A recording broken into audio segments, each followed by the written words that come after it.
Alright, what's good YouTube? My name is Lau and you're now watching Extra Long Shorts. And for today's video, I'm going to be showing you guys how to build your very own cinema rig at home. What does one call a cinema rig? I feel like it's different for everybody, but for me, that means a setup that allows you to modify your main camera in order to achieve a specific look or feel within your content. I can't be any more specific than that. Point being is, here I have the Sony ZV-E10. Even though this camera is amazing as it is on its own, at the end of the day, this is a sub $1,000, you know what I mean? It's only going to be but so capable. And that's where rigging your camera out comes into play. You need more battery, get a VMount battery. You need a bigger display, get a field monitor. There's so many different ways we can go about doing this. There's a lot of people out there who owns the ZV-E10 and they just stop at camera, lens, maybe a little Joby tripod, and I think it would be real cool to be able to show you guys how to rig that camera out and recommend you some products that one day you can hopefully add to your own repertoire of camera gear, so that way you can start like looking real professional when you go out there and you shooting for clients or help you create more capable looking content. I'm going to break it down piece by piece and then reassemble it right here for you guys on the channel and explain to you guys why it is I bought a specific piece of gear and how it plays a part in my overall workflow. With that being said, let's get right into it. Roll intro.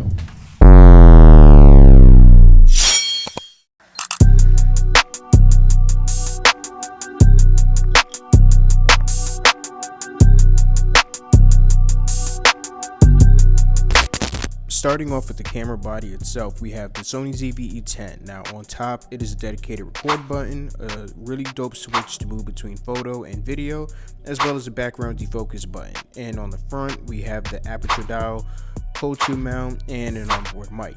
And here is that buttery smooth, fully articulating flip out screen. Now personally, I believe every camera should have this. It's about to be 2025, like what are we doing? But I like that you can close the screen to protect from any potential fall damage, which gets a double plus in my book.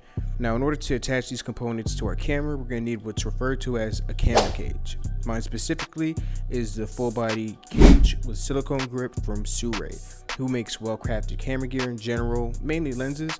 Now it has about 2 cold tube mounts on it, as well as over 1/4 screws located around the body, and at the bottom you have this dope Superman shaped magnetic screwdriver, which is how we're going to attach our camera to the cage. Side note, the cage itself has a built-in Arca Swiss plate, so you can directly mount it onto your DJI gimbal, whether you have the RS2, 3, or 4, without having to use the base plate that comes with the gimbal, which saves you time in the long run. Time saved is time earned. Now, all that's left to do is screw the camera into the cage itself. Using the detachable screw included in the base of the camera, it literally should take about 3.5 to 4 turns to get it completely secured to the cage, and after that we're going to just put the mini screwdriver back inside its little compartment because they are incredibly tiny and easily misplaced. My main 2 gripes with this cage is the lack of pinky grip, because just like the Canon RP, the lack of a pinky space leaves much to be desired. For our next item, we have the foldable VMount battery plate. Now this part is a key component of our setup because it connects our camera with an external power source. This mount can be adjusted for all angles and lengths, making it compatible with most VMount battery brands. I got this one because of the quick release plate for the camera, and just like our cage, it too also comes with a detachable magnetic screwdriver to secure our cage to. With a couple of turns, you can easily adjust how close or how far away from the camera body the VMount battery sits. Using the included screwdriver, we're going to go ahead and pull this out and use it to screw the included base plate with the foldable VMount battery. Just like with the cage before, we're going to go ahead and screw that in a couple times, no less than a couple turns. Should be more than enough to tighten this to the camera cage itself. This is basically going to act as our base to connect our camera to the power source like I mentioned earlier. Do not be afraid to double check your screws and make sure they're fully tightened, because you'll be really upset if you find out you forgot to tighten it and your camera slides off the foldable VMount battery plate and falls on the ground and damages it. Always practice caution, and like I said before, grab that tiny screwdriver and place it back down to the bottom of the cage. Here we have the actual power supply in the form of the newer VMount battery. This is a little straightforward. It has a little power button on the side to monitor the power output. And it is, as I said, a VMount battery. It has the actual VMount attachment. It's used to power different components to our camera rig, as well as any of your other devices such as your MacBook, your tablet, or even your phone. Over here you have your USB type A as well as type C, used to power your camera as well as any external USB devices. On top is where you will find both our DC power inputs for both 12 and 8 volt connections, whereas on the other side is the infamous D-tap input that you've probably heard oh so much about, especially if you've seen so many of these videos. It even has internal cooling through these two vents on each side to prevent overheating in extraneous environments. Next, we're going to simply slide it into the corresponding slot, and just like that, we've set up an external power source for a mini cinema rig. For optimal placement of the battery plate, you can see in this image that we have your flip out screen and it should be flipped out to the side. This way, if you have an assistant nearby, they can properly monitor your settings and make changes where needed. But I found you can easily just flip the screen to the back side and be just as fine. So long as the screen is flipped out, you'll get a proper feed to your field monitor.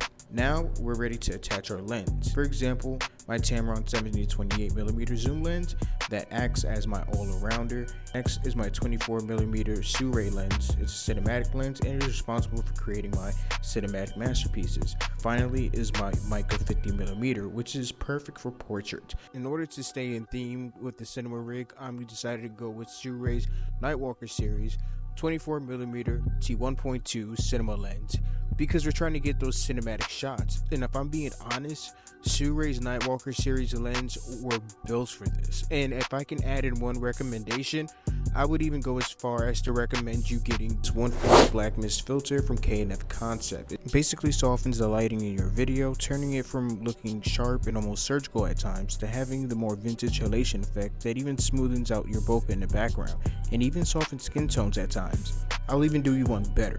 If you want to double down on Sui's Nightwalker series of cinema lenses, you can pick up this anamorphic adapter. It will allow you to become Temu Michael Bay by adding all those dope lens flares to your footage, looking really cinematic. Before we move on, we want to make sure that we attach our lens to the camera body simply by lining up the indentation mark on the bottom of the lens with that little red dot on the camera body. It pays to be sure at the end of the day, guys. Next, we're going to add our audio solution in the form of the Hollyland Lark M1. Normally, I would use the Lark Max, but I'm currently using it right now to record the audio for this particular video. But for visual purposes, I will be substituting the Lark Max for the Lark M1. Basically, all you got to do is attach it vertically to the cold shoe mount on the side of the camera cage, and then slide it into, and then put it into the mic jack. And then put it into the 3.5mm mic jack on the side of the camera right above the USB-C port. And then put it into the mic jack right above the USB-C port. Again, to know that you're plugging it into the right port, it has the red ring around the mic jack.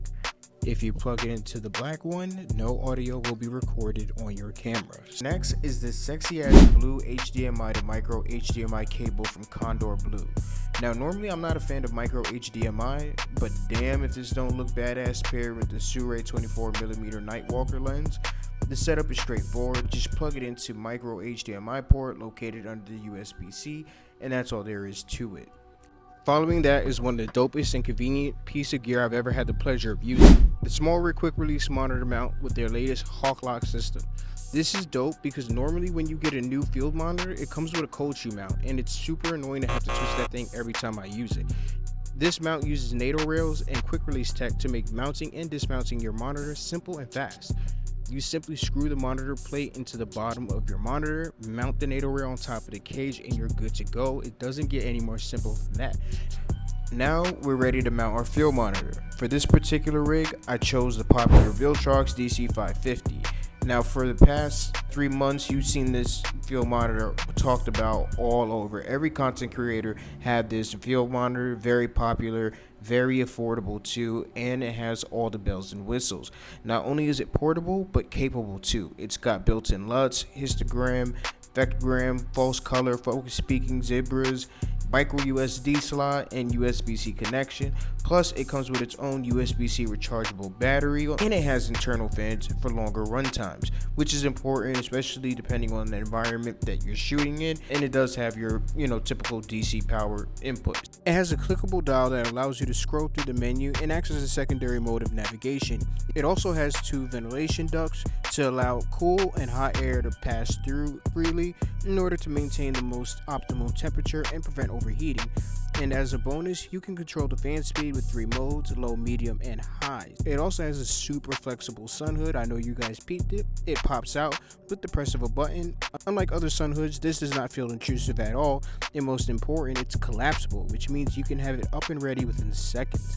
All we got to do now is plug in our HDMI cable into the HDMI in port on the field monitor, and we're good to go. Next up is our side handle from Sure, and just like the cage, it has a 1/4 and 3/8 threads, as well as a cold shoe mount, all for the sake of mounting microphones, lights, and even clamps. And with this cold metal finish and silicone grip, not only is this bad boy stylish, but it's super functional. And I'll tell you something, it's got a secret under the handle. And what is that, you might be asking? Well, it's hiding an Allen key inside a magnetic compartment for easy storage and access. And before I forget to mention, this is mountable one of 2 ways. You can use the NATO rail, which it comes with a NATO rail, or you can use the normal screw method. For our specific setup, we've gone with the NATO rail mounting because, again, we want fast, easy build, and we want to be able to break this down and build it up as fast as possible without having to waste time spinning and screwing things and whatnot. That was that for this video. I hope you guys enjoyed this whole breakdown of how I built my mini cinema rig for the Sony ZV-E10.